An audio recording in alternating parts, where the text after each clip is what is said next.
Shalom sahabat GKI Camar. Berjumpa kembali di acara podcast Mereka Berbicara. Bersama saya Pendeta Charlie Saragi. Kali ini kita akan membahas sebuah tema, yaitu keluarga. Masih pentingkah dibahas saat ini? Bersama saya sudah ada dua narasumber, yaitu yang pertama Bapak Patrick Sinaga. Selamat malam Bapak. Selamat malam Pak Pendeta. Dan yang kedua adalah Penatua Dian Ariela. Selamat malam Ibu. Selamat malam Pak. Baik, sahabat GKI Camar, Bapak Patrick Sinaga ini adalah seorang yang punya kesibukan tentunya, yaitu seorang profesionalis dan juga sebagai aktivis pelayanan. Dia pernah melayani sebagai penatua dan seorang pekerja swasta, dan saat ini menekuni pelayanan sebagai mentor pasutri. Dan Penatua Dian Ariela, dia juga adalah seorang profesionalitas dan tentunya seorang pelayan. Dan dia seorang ibu rumah tangga, karyawan swasta, seorang penatua di GKI Camar, dan juga pemusik ibadah dan pemandu kidung pujian. Tanpa berlama-lama, sahabat GKI Camar, hari ini kita akan bersama-sama ngobrol santai tapi tentu mendalam dan bermakna. Tema atau topik yang tadi saya sudah katakan yaitu keluarga. Masih pentingkah dibahas saat ini? Pak Patrick, di tengah kesibukan dan perkembangan zaman nih, ya, Pak Patrick juga ada di dalamnya. Pak Patrick punya kesibukan. Secara pribadi tentunya Pak. Mungkin juga melihat realita di sekitar ya Pak ya. Sekarang nih kalau ngomongin keluarga itu masih jadi prioritas yang utama nggak sih Pak? Mungkin dari diri Bapak dan juga untuk pelihatan atau pengamatan Bapak terhadap banyak orang di sekitar. Gimana nih Pak? Terima kasih Pak Pendeta. Ya, kalau menurut saya sebenarnya keluarga memang masih menjadi prioritas utama ya. Oke. Ya, di zaman sekarang ini banyak sekali kegiatan kesibukan, tapi saya rasa dan saya pikir termasuk saya, keluarga itu tetap menjadi prioritas utama. Oh berarti tiap hari Bapak cuma kesibukan ya Pak ya? Tiap hari ada kesibukan. Oke. Ya. Puji Tuhan masih ada. Iya, iya Pak. Puji Tuhan Pak masih ada kesibukan. Tapi di tengah kesibukan itu keluarga masih penting Pak buat Bapak? Masih penting buat saya, masih penting Pak. Oke. Boleh tahu nggak sih Pak alasannya apa Pak? Ya karena kesibukan kita itu sendiri biasanya hanya tujuannya untuk keluarga. Oke. Iya, jadi sibuk untuk keluarga gitu jadinya Sibuk Pak ya? untuk keluarga. Oke, kita tahan dulu Pak ya pendapatnya. Ibu Ella nih sebagai seorang istri, ibu rumah tangga, ya juga profesionalitas nih gimana Pak? Pandangan ibu di tengah kesibukan, ada suami, ada anak-anak. Masih nggak sih Bu keluarga ini jadi prioritas? Iya, kalau ditanya gitu jawabannya harusnya masih Pak. Harusnya Masih prioritas masih. harusnya gitu. Kenapa bisa bilang begitu Bu? Karena memang saya merasa sebagai istri, sebagai ibu terutama udah dikasih anak jadinya sekarang saya orang tua gitu ya. Oke. Harusnya memang prioritas saya ke circle yang paling kecil dulu. Jadi harusnya yang terdekat dulu yang menjadi prioritas, mendapat perhatian. Cuma memang dengan keputusan yang diambil untuk menjadi pekerja juga, menjadi pelayan juga, itu membuat ada challenge-nya. Betul, Gitu. betul. Tapi itu Bu, kalau tadi ngelihat profil dari Ibu punya kesibukan di rumah, punya kesibukan di kantor, bahkan juga aktivis pelayan. Itu saya berpikir luar biasa banget ya waktunya gitu ya. Dan masih ada nggak sih waktu untuk keluarga Bu? Mungkin jadinya bukan luar biasa ya, biasa di luar. Iya biasa di luar Kebanyakan ya. di luar rumah Iya, daripada iya, dalam oke. ya. Tapi ternyata dalam diri pribadi masih merasakan bahwa saya butuh keluarga, saya masih relevan ngomongin tentang keluarga itu sesuatu yang penting ya. Iya. Ya, Pak Patrick kan juga begitu Pak ya. Kan Bapak bukan bukan kantornya dekat dari rumah tapi butuh waktu perjalanan dan pelayanan juga nih tadi kan profilnya. Itu ngomongin tentang keluarga kalau tadi Bapak bilang ya kesibukan untuk keluarga. Punya keluarga juga pasti sibuk ya dibolak-balik aja kan kata-katanya ya Pak ya. Betul, Tapi betul. gimana Pak nih Pak mengatakan bahwa bisa ditransfer ke istri, ke anak-anak bahwa walaupun papa sibuk nih keluarga tetap jadi prioritas. Gimana nih Pak? Ya paling simpel sih contoh ya. Hmm. Contoh bahwa ketika kita kembali ke rumah itu seperti terbayarkan semua kesibukan itu. Oke. Ketika kita pulang, kita kembali bertemu dengan keluarga ya semua lelah itu hilang. Mm-mm. Jadi memang seperti tujuannya tercapai. Oke, iya iya iya. Kita keluar, kita bekerja, kita kembali. Ya. Jadi full circle-nya seperti itu, Pak. Oke, menarik ya, menarik. Tapi secara pribadi nih Pak Patrick, pernah nggak sih berhadapan sama orang yang kalau ditanya tentang keluarga itu kayaknya dia anti banget untuk ngejawab? Gimana keluarga kamu? Atau bagaimana keluarga kamu baik-baik gitu ya? Tapi kayaknya dia berusaha untuk menepis, udah nggak usah ngomongin keluarga gitu ya. Atau keluarga ini adalah prioritas kesekian lah mungkin buat dia. Tapi pernah nggak punya teman atau kenalan, dia akan bercerita tentang keluarganya mungkin yang dia bilang saya nggak nyaman dengan keluarga saya gitu. Gimana dia bisa menjadikan keluarga jadi prioritas ya Pak ya, kalau kayak begitu ya. Tapi pernah nggak sih Pak kira-kira kayak gitu? Biasanya dulu Oh, oke, oke. banyak bertemu seperti itu ketika kita belum berumah tangga, peer group kita juga belum berumah tangga. Artinya keluarga itu dilihat dari sisi sebagai beban. Beban. Jadi mungkin biasanya kan anak muda belum nikah, ya ketemu sama orang tuanya dianggap beban. Oh, oke. Iya kan? Iya, iya. Ketemu sama sepupunya, aduh kok kurang sama Oke, frekuensinya. jadi kebanyakan healing di luar ya Pak ya? Kebanyakan healing di luar. Oke. Tapi ketika kita sudah menikah, teman-teman kita juga sudah menikah, rasanya semua sama sih Pak. Oke. Bahwa pemahamannya bahwa keluarga itu prioritas. Oke, berarti mindsetnya berubah ya Pak ya. Tadi kalau single, Pak Patrick tadi bilang itu kayak beban. Teman-teman, Iya, orang-orang punya mindset begitu ya. Kayak beban kalau ada yang berpikir tapi akhirnya ketika sudah berkeluarga justru ini menjadi satu yang bersifat prioritas. Yes. Bu Ella gimana Bu? Ini seru nih Bu, karena ya banyak anak muda nih pasti nih yang juga nonton nih pasti ya, anak muda ngerasa bahwa pulang ke rumah itu kayak sesuatu yang terbebani gitu ya. Atau mau bicara nanti ketemu sama orang tua, aduh nanti ditanya ini. Mungkin itu salah satu yang gak buat nyaman. Tapi gimana nih Ibu? Mungkin Ibu membandingkan waktu saya belum nikah sama sekarang sudah nikah, nada tentang beban dan prioritas ini dirasakan juga gak sih Bu? Oke, iya jadi betul mungkin kata Pak Patrick tadi ya, kalau misalnya masih single mungkin fokusnya kan ke diri sendiri, Iya, sehingga iya. hal-hal di luar yang sifatnya bukan menyenangkan diri tapi mungkin menjadi tanggung jawab itu jatuhnya beban, dikategorikannya menjadi beban gitu ya. Tapi kalau sekarang sih dengan udah berkeluarga dan Tuhan kasih anak apalagi gitu ya, Oke. itu kalau mau dibilang beban itu hanya akan mempersulit hidup sepertinya. Mempersulit hidup. Karena oke. mau nggak mau udah ada di situ gitu ya. iya.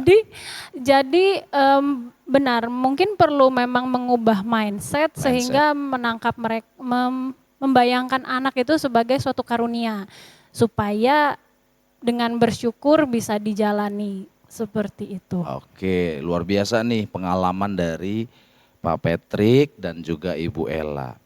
Nah, Kalau menurut Pak Patrick nih Pak, orang tuh seringkali nganggep bahwa keluarga itu kan bukan sesuatu yang baik-baik saja, ya Pak ya. Ya kan? Pasti ada tantangan-tantangan yang muncul, ya. Sampai akhirnya mungkin ada orang yang mungkin dulu memperkirakan kalau nanti udah berkeluarga pasti bahagia gitu ya. Nanti kalau udah punya keluarga pasti ada tempat bersandar. Tapi ternyata ya ada juga yang nggak mengalami, ada juga yang nggak mendapatkan. Atau ini pengaruh mindset juga ya. Tapi menurut Pak Patrick, apa sih tantangan terbesar keluarga di zaman ini Pak, di saat ini, di mana kita hidup di dunia yang modern, instan, atau apapun itu namanya, yang tentunya pasti berbeda dengan generasi sebelum kita. Ya, misalnya aja orang tua kita gitu ya. Jadi tantangan sekarang kan mungkin lebih berat. Baik secara pribadi seorang pekerja Pak, seorang profesional, atau untuk anak-anak kita. Ya, pasti kan juga enggak satu dua kali banyak orang tua berpikir gimana ya anak-anak saya nanti ke depan gitu ya. Bagaimana ya kehidupan mereka, nih zaman ini udah berubah nih gitu. Apalagi kalau sekarang kalau mau dilihat nih orang tua menasehati anak kan nggak gampang anak bilang yes gitu ya. I do kan enggak kan Pak, tapi iya aja tapi nggak dilakuin. Nah misalnya seperti itu, ini tantangannya gimana nih Bapak seorang ayah ya di tengah kehidupan bersama dengan anak, apa nih ada nggak sih Pak tantangan atau kekhawatiran terbesar lah ya sebagai Bapak sebagai pemimpin keluarga? Ini pertanyaannya gampang. Oke, gimana nih Pak? Jawabannya susah. Iya, kalau pengalaman ataupun mungkin pengamatan ya. Ya. Tantangan terbesar keluarga saat ini tuh ya satu tadi mungkin sempat disebutkan kesibukan tadi kan ya. Tapi kalau menurut saya zaman sekarang ini sebenarnya sama aja mirip-mirip lah. Tantangan terbesarnya itu yaitu keluarga itu terdiri dari manusia-manusia yang berdosa. Oke. Jadi kadang-kadang ketika terjadi sesuatu yang tidak mengenakan itu dianggap sebagai sesuatu yang tidak bisa diperbaiki. Jadi tantangan apalagi zaman sekarang ini zaman yang sangat-sangat eksklusif. Artinya satu generasi ke generasi yang lain itu sangat eksklusif.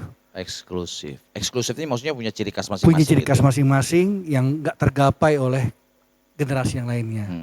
Artinya kalau kita lihat sekarang kan orang tua bicara dengan bahasanya sendiri, Oke. anak-anak bicara dengan bahasanya sendiri, Iya. sehingga tantangannya adalah gimana nih menemukan koneksi di antara. Oke. Jangan-jangan nggak saling terhubung ya. Betul. Orang tua ngomong apa, anak mikirnya apa gitu ya. Oke. Luar biasa nih. Ketika bicara tentang koneksi ya, keterhubungan. Nah ini Ibu Ella nih, suami Gimana satu, nih? ya kan? Anak tiga nih. 3. Tentunya sebagai seorang ibu, wow, untuk membagi waktu, membagi perhatian. Nggak tahu ini bisa disebut sebagai tantangan atau gimana ya Bu ya? Iya, banget. Oh banget, oke. Banget. Jadi memang udah orang-orangnya juga maksudnya zaman sekarang juga udah berbeda. Tadi kan ditanya sama bedanya sama zaman dulu ya. Bapak saya pernah bilang memang sih orang zaman sekarang tuh kayaknya kerja tuh sampai mati-matian gitu ya. Sampai malam sampai akhirnya nggak punya waktu sama keluarga. Terus kalau dilihat ya mungkin itu entah tuntutan kehidupan zaman sekarang atau emang inflasi dibanding kenaikan gaji memang nggak ngejar gitu ya. Jadi kita kejar dengan cara apapun gitu, pontang-panting. Tapi ya itu juga dengan generasi mungkin dengan teknologi zaman sekarang itu memang challenging banget untuk bisa hadir sebagai seutuhnya sebagai anggota keluarga gitu. Kalau di sini saya sebagai ibu, sebagai istri gitu. Baru mau didik anak aja kayaknya banyak banget metodenya. Betul. Terus udah pusing sendiri mau nerapin yang ini kayaknya salah juga. Ke anak pertama mungkin berhasil dikit, ke kedua nggak bisa, ke ketiga nggak bisa. Jadi itu banyak hal banget dan itu memang bikin tambah pusing juga sih. Iya. Gitu. Jadi untuk kita memiliki relasi gitu ya dengan keluarga ya itu ada bahasa memang ya ada harga yang harus dibayar ya di tengah kesibukan Betul. itu. Iya. Apalagi setiap anggota di dalam keluarga itu beda generasi gitu ya. Ya minimalnya adalah orang tua dengan anak ya. Tapi ada juga kakak beradik pun udah beda generasi gitu ya. Lahirnya tahun berapa dan itu ternyata menjadi sebuah tantangan ya buat orang tua bagaimana nih saya mendidik dan mengasihi anak saya dengan perbedaan generasi ini.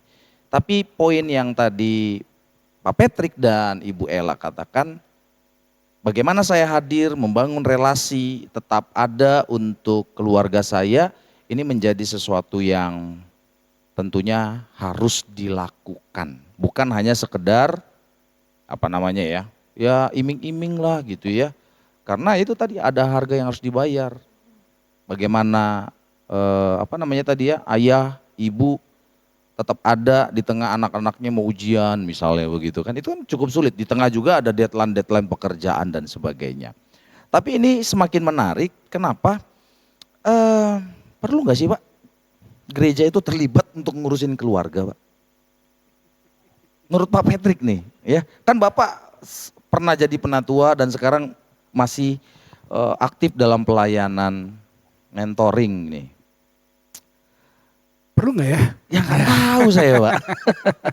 Kira-kira ini jadi esensi dari gereja untuk pelayanannya nggak Pak?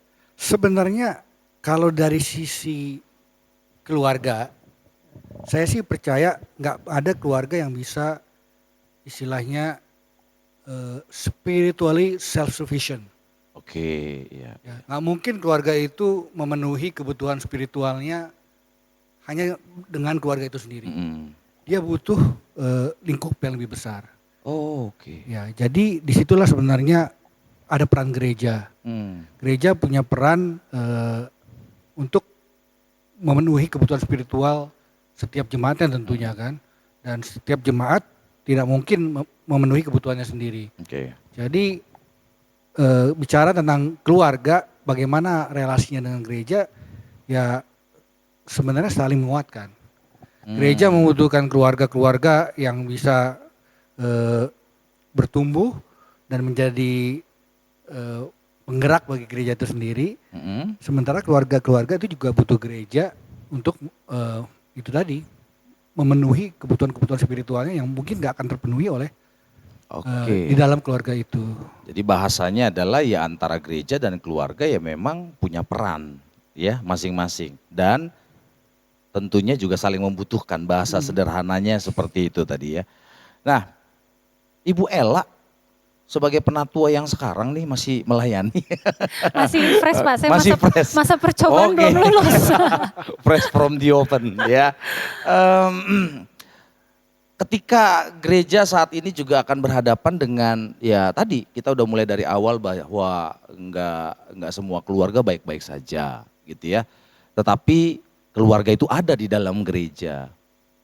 Seberapa intensnya sih seharusnya gereja memperhatikan hal-hal yang tentunya tadi Pak Patrick bilang ya bertumbuh di gereja, bukan hanya bertumbuh secara keluarga internal gitu ya, jadi eksklusif gitu ya. Padahal sebenarnya mereka juga membutuhkan persekutuan gitu ya.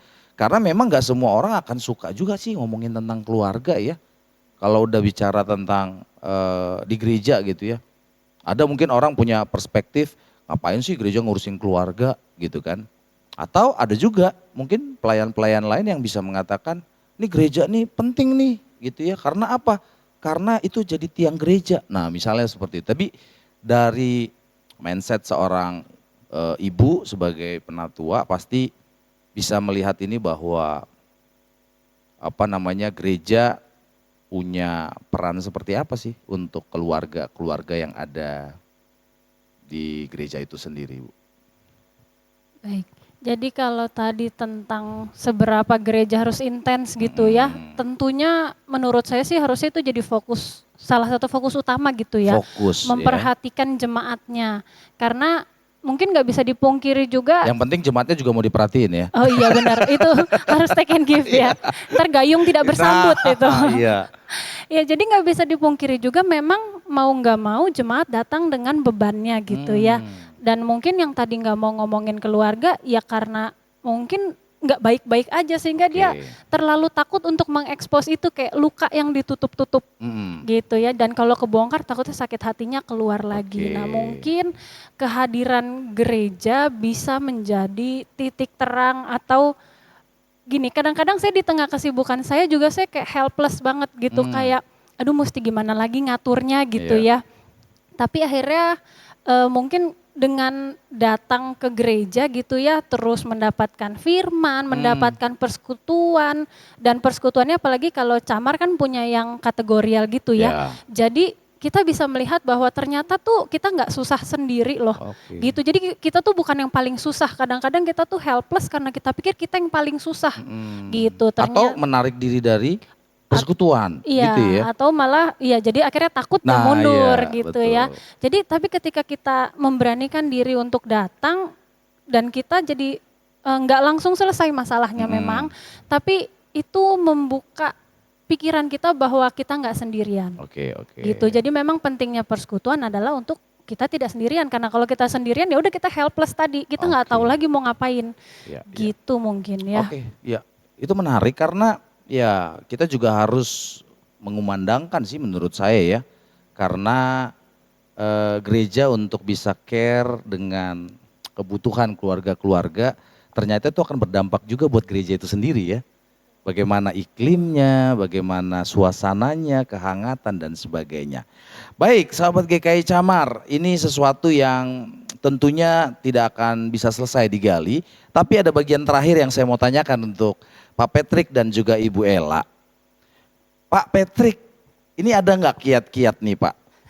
Langkah kecil lah boleh dibilang gitu ya Pak ya, jika hubungan keluarga mulai renggang nih Pak.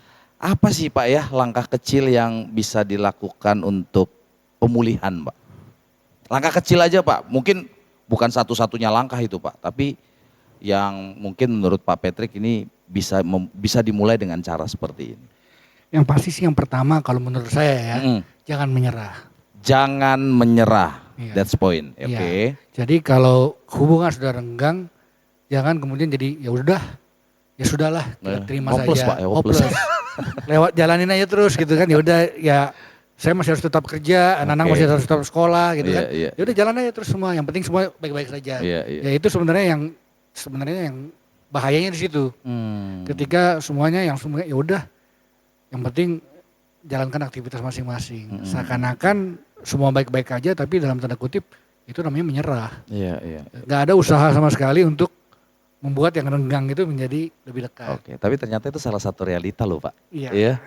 Jadi ketangguhan seseorang itu juga memang akan diperhadapkan ketika keluarganya tidak baik-baik saja. Tapi poinnya adalah menurut Pak Patrick tadi jangan menyerah. Ibu Ella gimana Bu? Iya. Kalau aku 2 ya boleh ya? Oh, dua. Oke, boleh. Jadi yang pertama tadi yang aku sempat mention bahwa datang ke persekutuan, Punya komunitas. punya Oke. komunitas, betul. Jadi memang itu sangat menguatkan sih gitu. Jadi kalau udah rasa balik lagi tadi kalau misalnya kadang kita aduh misalnya suami istri aja misalnya ya atau anak gitu, aduh ini suami saya udah yang paling parah deh ini gitu ya. Oke. Jadi kayaknya ini emang bolehlah kita merenggang misalnya gitu ya. Atau anak kita udah yang paling udah yang paling parah deh pokoknya gitu ya. Tapi ternyata ketika kita di persekutuan, oh ada yang lebih parah gitu. Oh, oke. Maksudnya cari teman sependeritaan. Enggak ya. Enggak, tapi maksudnya dari situ kita belajar, oh ada yang dalam tanda petik mungkin lebih parah, Iya, tapi dia iya, bisa iya, bertahan, kenapa gitu. Oh ternyata punya saya juga masih bisa dipertahankan, misalnya Iya. seperti itu. Dan yang kedua memang butuh banget doa. Jadi bersyukur banget. Oke, Iya, doa. bersyukur banget kalau Camar ini juga punya tim doa, saling menguatkan, doa pagi puji doa Iya. gitu ya. Karena kadang-kadang kita mau pakai teknik psikologi ini, psikologi itu Iya, gitu ya, terus akhirnya iya, pusing sendiri psikologis kita Oke. yang terganggu. Betul. Gitu, tapi pada akhirnya kan doa yang akan mengubahkan dia, somehow hatinya lebih lembut, Oke, ngomongnya lebih nyambung. Betul. Iya, Gitu. iya. Baik, Ya, terima udah 2 kasih aja. banyak. Terima kasih Ibu Ella. Jadi sahabat GKI Camar ada setidaknya 3 langkah kecil yang tadi menurut Pak Patrick jangan menyerah dan jadi menjadikan kita untuk bisa berpikir bahwa ini keluarga kan dimulai bersama Tuhan. Ketika ada tantangan, sesuatu hal yang mungkin tidak baik-baik saja, ya tetaplah Tuhan yang akan menolong dan menolong setiap anggota keluarga bisa menyelesaikan persoalannya. Dan Ibu Ella tadi mengatakan yang pertama itu adalah komunitas. Sama seperti tadi, keluarga itu tetap ada di dalam gereja dan di dalam gereja itu ada keluarga-keluarga. Nah, dalam pelayanan kita sebagai gereja ya tentunya komunitas itu penting. Yang kedua tadi apa? Doa. Ternyata relasi dengan Tuhan itu menjadi sesuatu yang sangat penting dan perlu dipikirkan ulang oleh keluarga. Ya, bagaimana kalau keluarga itu jauh dari doa? Semoga hal ini akan menolong kita dan membantu kita untuk kembali memahami apakah ketika kita mau berbicara tentang keluarga itu masih menjadi sesuatu yang penting atau tidak. Terima kasih untuk Bapak Patrick Sinaga untuk sharingnya, untuk setiap pengalaman pendapatnya Pak. Kiranya Bapak tetap semangat Pak, jangan nyerah ya Pak ya. Begitu juga untuk Penatua Dian Ariela, terima kasih Bu Terima kasih. untuk sharingnya. Semoga ini juga bisa membuka mindset kita untuk memahami tentang keluarga. Yap. Sahabat GKI Camar, terima kasih untuk kesempatan kita bersama belajar melalui topik ini. Kiranya Tuhan memberkati.